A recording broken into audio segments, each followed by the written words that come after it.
In response to the JT Realmuto story, I know Kratz was never kicked out in spring training because in the 8th inning when Kratz would come in, and Scott Merkin tweeted this, so I have to tell this story because it's a great story and I think it's funny. Scott might not think it's funny, but Joe West heave-hoed me in spring training. It was my last spring training, 2016 at Disney World right here.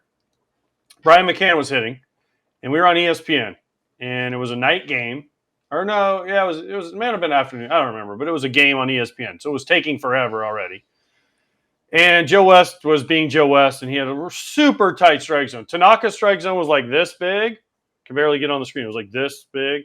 And Mike Foltynewicz, who was pitching for us, was this big. And I'm catching, it's about the 4th, 5th inning. Brian McCann comes up, 2-0, fastball, ball from Joe. Joe's tired. Okay, Joe, come on, man. We need this to hurry up because we're going to be here all night. It's already 10:30, and we're in the 4th inning. 3-0, ball. McCann reaches down to take off his equipment, and I'm like, Joe, what the fuck? We are going to be here all night. Can you call strikes? He goes, you want that to be a strike? Yes, Joe, please. And McCann now is laughing. He's covering his face with his hands, trying not to laugh. And Joe goes, you know what? Just get out of here. Excuse me, Joe? Yep. And he gets up and he waddles over to Freddie Gonzalez in the dugout and he just looks at him and goes, you need a new catcher. And Freddie says, why? He's not hurt. What happened? He's not playing nice in the sandbox. He has to go. And I'm like, thank you, Joe. He's like, yeah, go. You're done. I go, great. I go, I live 15 minutes from here. I go, by the time we get to the next inning, I'll be home with my feet on the couch watching you screw this game up. So I walked off happy. And as I'm leaving, I waved to him because at Disney, you had to walk. And I was like, bye, Joe.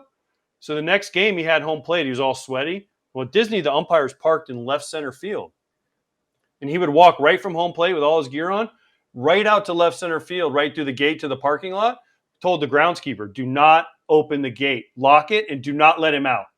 So the game's over. He's standing on the wall, banging on it, full gear. Let me out. Open the freaking door. For like 15 minutes, I told him, no matter what he says, you don't open. You make him walk because then he had to walk all the way back around through the stands and walk out. So here he comes.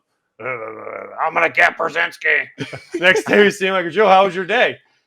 Screw you. You screwed me. I couldn't walk out the gate. I know that was you. I was like, yeah, Joe, paybacks are a bitch. Well, now he lives nearby. Now he lives right down the street. Great. He'll be next after we get Hawk.